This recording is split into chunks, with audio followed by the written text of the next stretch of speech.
সারাদিন চিন্তা করি কোন টপিকস নিয়ে ভিডিও তৈরি করা যায় বা ভিডিও তৈরি করলেও কি বিষয়ে কথা বলা যায়, মানে কথা বলার কোনো স্পেস খুঁজে পাই না কি বিষয় নিয়ে কথা বলবো।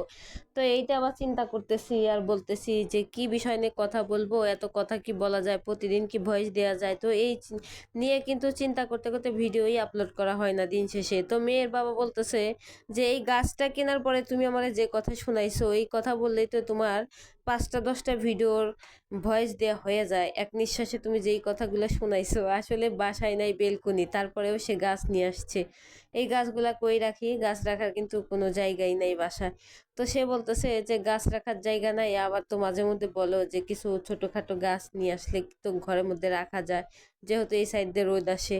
তো আসলেও সবটাতেই সমস্যা, যেদিকেই আর কি যাই বলি না কেন ওইটাই সমস্যা। তো এই যে বিকেল বেলায় যে রান্নার আয়োজন করতে চলে আইছি, দুপুরে আজকে অনেক পরিমাণে কাজ করছি, রোজা রেখে খুব খারাপ লাগতেছিল অবশেষে। তো বিকেলে অনেকগুলো কাজ করছি, এই যে ইফতারি তৈরি করব সবকিছু রেডি করে নিচ্ছিলাম। তো যাই হোক, আর ভিডিওতে ভয়েস দিতে গেলে কিন্তু একদমই কথা কোনো কিছুই আসে না, ভাবতে ভাবতেই সময় যায়, এই জন্য ভিডিও কিন্তু আপলোড করা হয় না। আর সারাদিন রোজা রাখার পরে কিন্তু এগুলার প্রতি একদমই মন চায় না যে ভিডিও তৈরি করি।